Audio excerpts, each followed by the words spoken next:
Kaugnay pa rin po ng pagkawala ng high-profile prisoner sa Bilibid na si Rolito Go.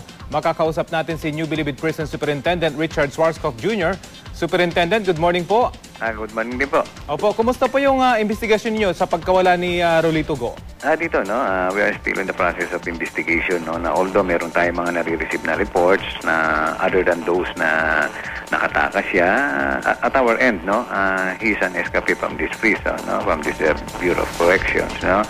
But definitely may mga certain custodial officers tayo na magkakaroon definitely ng liability for the escape of inmate Rolito Go. Ayan, we are in the process of investigation and validating reports na nare-receive namin from now on. Linawin lang po natin yung status talaga ni Rolito Go. Paano ho ba yung nakakalabas siya doon sa kulungan at nakakapag-stay doon sa chapel? Ano ho talaga yung status niya? Si Rolito Go, no, actually he is minimum security category. No, na meron siyang assignment dito sa Ina ng Awa Church, located within the NBP reservation, no. Siya ay hinahatid yan ng ating mga escort para magtrabaho as church worker. In a certain period of time, nagkakandak ng mga inspection dyan, attendance sa kanila. It so happen nga, nung last counting kagabi, nung around 10, ay hindi na siya napabilang.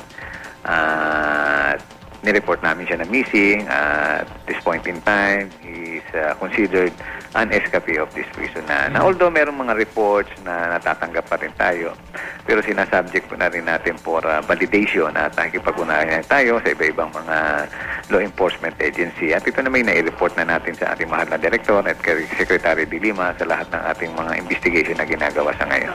At pag sinabi po nating minimum security na siya, pagkadating niya po doon sa chapel, paghatid sa kanya ng kanilang mga escort, ay iniiwan na siya doon para gawin yung kanyang trabaho. Ganun ho ba? Iniikutan pa rin yan. At meron din tayong mga tao dyan, although hindi direct nakakustody sa kanila, iniikutin yan, tinitingnan din yung mga nagtatrabaho natin. Although meron talagang may custodian talaga sa kanya.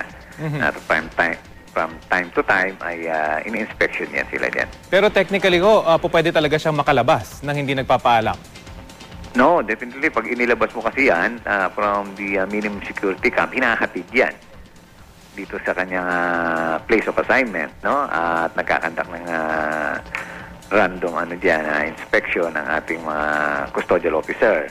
No? But definitely, dito sa nangyari na ito, siguro not only the custodial officer direct may custody sa kanya, meron pa rin siguro tayo gagawa ng memorandum to answer the incident regarding the escape of inmate Rolito Go. Gaano po kalaki yung likelihood na dinukot nga siya? May pumasok doon sa loob ng chapel at kinuha itong si Ginoong Go tulad ng sinasabi ng kanyang mga kaanak? Oo, may mga ganong may mga ganyang reports, no? Pero binabalidate natin yung mga yan. Pero pwede ho bang mangyari ito, Superintendent? Hindi natin masabi na pwedeng mangyari, hindi natin pwede masabi na hindi talaga mangyayari o mangyayari, no?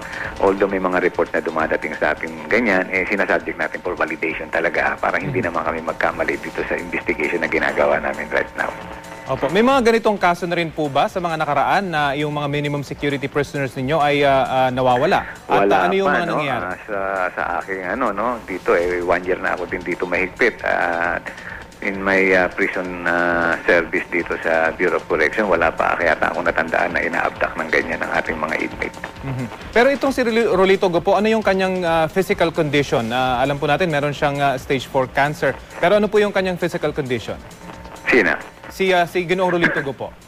Kasi stage 4 na siya, no? Accordingly, stage 4 na siya. Kaka-opera lang sa kanya sa colon cancer. So hindi po ito yung tipong maliksi pa at Hindi. nakakapaglakad Kung na titignan mag-isa? mo, talagang medyo mahina na, no? Okay. Talagang mahina na. Weak na talaga ang kanyang health. So kung meron ho nagtakas sa kanya ay talagang meron ho talaga siyang kasama dapat na nagplano para siya makalabas dyan sa New Bilibid Prison. Titignan natin yan, no? Titignan natin yan, Rafi. No? Yung ganyang tulad na sinasabi mo, no? Yan ang aming tinitignang angulo ngayon na ito ba'y posible na may mga kasama o talagang kinuha, no? Yan binabalidate natin yung mga reports na yan. We are now coordinating with other law enforcement agency right now. Sa ngayon po ba yung kanyang custodial officer ay nagtatrabaho pa rin or pinatawag din ho ba? Or ano yung mga status ngayon itong mga official na to? Under investigation sila, no? Iniimbestigahan natin lahat ngayon yan. Oho. Noong isang taon ho kasi, isa pang high-profile prisoner na si Antonio Libisti yung nakitang nakakalabas-masok daw sa Bilibid. Kumusta po yung pagbabantay ngayon doon sa mga iba pang Nasa maximum high-profile na yun. prisoner? Yung sinasabi mong isang inmate natin na yun. Wala na siya rito sa minimum security camp. Aha. At dati rin siya minimum security category. Pero right now, hindi na siya minimum security category, no? At nasa maximum na siya. So ang sinasabi po ninyo, mas mahigpit na talaga ngayon kumpara noon. Oo, talaga naman sobra higpit natin na ginagawa natin ngayon dito sa Bureau of Corrections, no? At yan naman lahat ng mga bagay na yan, tinitingnan natin kung anong katotohanan talaga doon sa mga allegation na lumalabas ngayon. Huling katanungan na lang po, nakipag-ugnayan na po sa inyo yung kanyang mga kamag-anak? Oo, Meron daw mga kagabi pa lang, messages no? sa cellphone? Nandito na rin yung mga kamag-anak nila. Aha. Kanyang dalawang anak, kanyang kapatid, at kanyang asawa. At ano pong binabanggit nila sa inyo? May mga ganyang allegation tulad na sinasabi mo, no? But we are still validating the reports. Okay, sige po. Maraming salamat. Okay, sige po. Superintendent Thank you po. Richard Schwarzkopf Jr. ng NBP. Magandang tanghali po.